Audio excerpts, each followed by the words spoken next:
નમસ્કાર દર્શક મિત્રો, @ગુજરાતમાં આપનું સ્વાગત છે. અમદાવાદના પોશ વિસ્તાર ગણાતા સેટેલાઇટના જજીસ બંગલો રોડ પર આવેલા NRI ટાવરમાં બનેલી ઘટનાએ સમગ્ર ગુજરાતને હચમચાવી દીધું છે.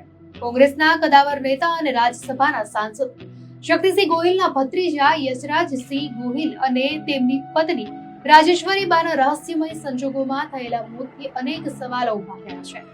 લીમડાના રાજવી પરિવારના વંશજ અને ગુજરાત મેરીટાઈમ બોર્ડમાં ક્લાસ 1 અધિકારી તરીકે ફરજ બજાવતા યશરાજસિંહ અને તેમના પત્નીના લગ્નને હજુ માંડ 2 મહિનાનો સમય થયો હતો.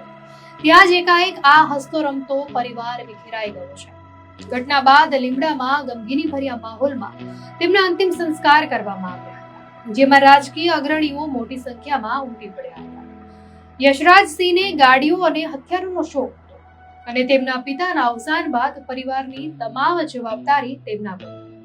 પરંતુ એક રાત્રિની નાનકડી ભૂલ કે ક્ષણિક આવેશ બે જિંદગીઓ હોમી દીધું છે. આ હાઈ પ્રોફાઇલ કેસમાં પોલીસ પર પણ સત્ય બહાર લાવવાનું ભારે દબાણ છે, કારણ કે બંધ ફ્લેટમાં બનેલી આ ઘટના સમયે માત્ર 3 જ વ્યક્તિઓ હાજર, જેમાંથી 2ના મોત નીપજ્યા છે. આ સમગ્ર ઘટનાના મૂળ સુધી પહોંચવા માટે પોલીસ અને તપાસ એજન્સીઓ અત્યારે મુખ્યત્વે 3 દિશામાં કામ કરી રહી છે. તપાસનો પ્રથમ એંગલ અકસ્માતનો છે, જે અંગે યશરાજસિંહના માતા દેવ્યાનીબાઈએ નિવેદન આપ્યું છે. તેમના જણાવ્યા અનુસાર યુવરાજસિંહ પોતાની લાયસન્સ વાળી રિવોલ્વર સાફ કરી રહ્યા હતા અને મેન્ટેનન્સ દરમિયાન અચાનક મિસફાયર થતા ગોળી છૂટી, જે રાજેશ્વરીબાને વાગી ગઈ. જો કે નિષ્ણાંતો માને છે કે લાયસન્સ વાળી રિવોલ્વરમાં હંમેશા સેફ્ટી લોક હોય છે અને સફાઈ કરતી વખતે લોક ખુલ્લું રહેવાની શક્યતા ઓછી હોય છે. વળી સામાન્ય રીતે અકસ્માતે ગોળી છૂટે તો તે હાથ કે પગના ભાગે વાગતી હોય છે, પરંતુ આ કેસમાં ગોળી સીધી જ માથાના ભાગે વાગી હોવાથી આ એંગલ પર અનેક તર્ક વિતર્ક સર્જાઈ રહ્યા છે.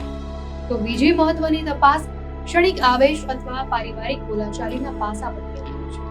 તપાસ કરી રહેલા એસીપી બ્રહ્મભટ્ટે જ્યારે 4 દિવાલો વચ્ચે બનેલી ઘટનાનો ઉલ્લેખ કર્યો ત્યારે અનેક આશંકાઓ જન્મી. શું પતિ પત્ની વચ્ચે કોઈ વાતને લઈને ઉગ્ર તકરાર થઈ હતી? જો કે પરિવાર અને નજીકના મિત્રો આ વાતનો સખત ઇનકાર કરી રહ્યા છે.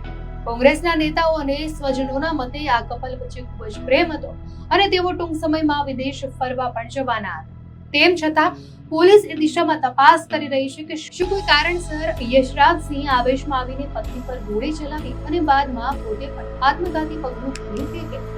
ત્રીજો અને સૌથી નિર્ણાયક એંગલ સીન રિકન્સ્ટ્રક્શન અને ફોરેન્સિક પુરાવાઓનો છે.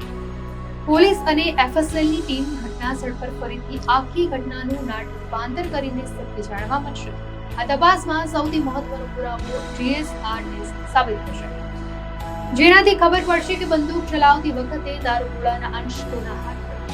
આ ઉપરાંત ટ્રેજેક્ટરી એટલે કે ગોળી કઈ દિશામાં આવી છે, ક્યાં એંગલથી લાગી છે, અને ડિસ્ટન્સ એટલે કે બંદૂક અને શરીર વચ્ચેનું અંતર કેટલું. તે બાબતો પરથી સ્પષ્ટ થશે કે આ ખરેખર અકસ્માત હતો, હત્યા હતી, યાદ. હાલમાં પોલીસે આકસ્મિક મોતનો ગુનો નોંધીને તપાસ તેજ કરી છે. પોસ્ટમોર્ટમ રિપોર્ટ તેમજ બેલેસ્ટિક રિપોર્ટની રાહ જોવામાં આવી છે. એક પ્રતિષ્ઠિત રાજવી અને રાજકીય પરિવારમાં બનેલી આ ઘટનાએ સમગ્ર રાજ્યમાં ચર્ચા ચલાવી છે અને સત્ય શું છે તે તો હવે પોલીસ તપાસના અંતે ખબર પડશે. દર્શક મિત્રો, આ ઘટના અંગે આપની શું પ્રતિક્રિયા છે અમને કોમેન્ટ કરી ચોક્કસથી જણાવશો અને વધુ અપડેટ્સ માટે દરેક સત્તા ચેનલને સબસ્ક્રાઇબ કરો.